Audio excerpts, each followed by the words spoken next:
So a long time ago, people were using primitive senses, their sense of touch, their fingers, their sense of smell, their taste. Hippocrates tasted the urine of his patients to determine whether or not there was sugar in the urine. Nowadays, we're using much more sophisticated tools, but they're all derived from those original senses because that's what we know. So I'm going to go through the book sort of chapter by chapter. I divided this up to think in terms of, the way I thought about this book was in terms of enabling technologies, and you may or may not agree with the way I've gone about it, but the first chapter is called Deus Ex Machina, and the idea here is that the God of the machine, something, in some cases, there's some mechanism that operates behind many of the machines in a modern hospital that the patient doesn't really even see. So the hospital of the future will have many of these, and I'll show you one that's just mind-boggling, which is a proton beam therapy device in a second. But I wanted to start with this image. This is a watering hole or a water hole taken from a satellite view, as you can see. This is sort of where I think we are in medicine right now. There's this amount of money, and there's this number of entities that want access to that money. It may be patients, it may be insurers, it may be device manufacturers, software manufacturers, or what have you.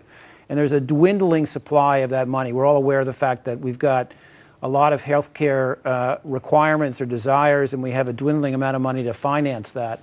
This actually, I think, is in Egypt. You can see this sort of, I noticed this morning. There's a silhouette here cast by the sun that's over here somewhere, and it's a guy on a camel. But you know, the idea here is that we're running out of money. I mean, frankly, 20% of the GDP being devoted to healthcare seems excessive to even someone like me who benefits from those dollars. This is a couple of pictures of the gantries that are used in a proton beam therapy center. So let me describe that very quickly. We're building one of these at Penn right now. This is basically a facility that allows us to take protons, accelerate them to a certain speed, and then they're trained using a nozzle built into this gantry on the patient who's on this bed. And they enter the patient's body, and they come to a very precise point, and they release their radiation without damaging anything around it. So there's a clerk, a doctor, and a nurse, and they're looking at bedside feeds from patients in 75 to 100 ICU beds around the health system. And it could be around the health system, it could be around Ohio, it could be around the world. There's no reason that this is obviously linked to any location. And there's some smart software that trolls through these feeds and says, so-and-so's blood pressure is going up and their heart rate's going down. Come look at me. And this is the kind of thing that can also be outsourced. And we're looking now at helping out people in Maine from Philadelphia. There are people that are covering patients in Hawaii from California. I think we'll see more and more. He is the guy who basically is credited with founding National Public Radio. And he's currently working with radio in developing countries, in fact, in Africa. And he's interested in taking some combination of cell phone technology and radio and marrying that up to create a healthcare network of sorts, telemedicine network in Africa, where many, many people have cell phones, and they use text messaging a lot because it's cheap. And if you could sort of turn that into some medical two-way conduit, you could do a lot for people in Africa. I don't want to suggest that all of what I'm talking about here is something that has to do with Western medicine. There are applications that can be used, as the Gates Foundation has done, for the large parts of the world that need something a lot less than a proton beam facility, and they'll never have access to it. And the McSleepy is a automated anesthesia administration device. And what it takes is something that talks about how well paralyzed the patient is, something that monitors the brain waves, and a couple of other features, and feeds them into some, again, primitive software, which then in turn tells these three automated pumps how much paralytic, how much sleepy medication, and how much whatever to give. These sorts of devices I think we'll see more and more of. For some reason, medicine's been resistant to it, but when you think about it, when you're on an airplane and the plane's on autopilot, that autopilot is doing a lot more complex management of the ailerons and the rudders and the power than anything that we do in medicine, and there are many hundred people on that plane and there's one patient on that bed. So it's not a big leap. Just, we do automated mortgage analysis. There's all sorts of automated tools. The upside is it's quick. The downside, of course, is what we saw in the last 6 months in the financial markets, where very smart people built very smart software that did very bad things all by itself, or so they say. So this is something that I used just as a demonstration project a couple years ago, and I just want to show you conceptually what, the kind of thing that we could use. This is the heart rate from a low value to a high value on this axis. This is something that says how well filled is the heart. So if it's empty, somebody's dehydrated or they've bled out. So low to high. And this is how well the heart is performing. So I used a neurofuzzy program, which has neural network married up to fuzzy logic. The reasons I could explain if somebody has a question afterwards. But the idea was for this surface to represent what's happening with the patient as the patient spends time in the ICU. And this could be about a patient or a population of patients.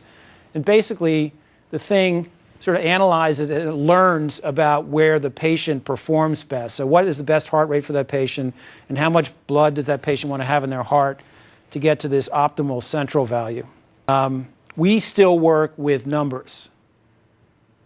So we transcribe down a blood pressure of 132 over 57, as if there's some magic about that least important digit. Who cares if it's 137, 135? Our creatinine is 1.1. I don't really care whether it's 1.1 or 1. There's this magic about these numbers that's silly. It's more the behavior over time that's much more critical. So this is what I walk into every day in the operating room in the ICU, is this glorified oscilloscope. This is something from the 60s. They've put color on it. They've got 2 or 3 waveforms here. We're still talking about 5 seconds worth of data, a number, another number, and another number. And my job is to take this 5 seconds, fiddle it around in my head, and make meaningful decisions based on the 5 seconds that I see there. So the current first generation of medical records is not data visualization, it's data transcription. It takes this manual step out, but it's basically taking that data and porting it into columns. I don't need that, as I'll show you in a second. Now, does anybody recognize this sketch? Yeah. The cholera map. John Snow, who was an anesthesiologist, interestingly, who was working for the Queen. And last question is, who sort of glorified this map originally? Edward Tufte, right. So critical pieces here. Edward Tufte is sort of the dean, as many of you know, of data visualization. And the idea here, for those of you who don't know this map, is this is a water pump. And that's a water pump. And that's a water pump. And that's a water pump. And all of these dots are cases of cholera. And all John Snow did was to say, let's take a backdrop, a geographic backdrop, the map of this portion of London. Let's put dots on it where the cholera cases are, and let's see if there's any relationship between them and, say, these pumps. Whether you're a modern commuter driving down a superhighway at 70 miles an hour with hundreds of other drivers, or a highly skilled Aboriginal hunter in the rainforest of New Guinea, you are well equipped to process vast amounts of visual information.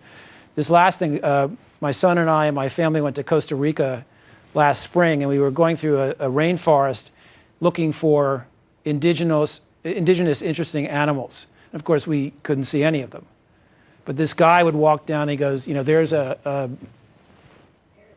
parrot, there's something hanging upside down, there's a bat, there's a this, that, and the other thing.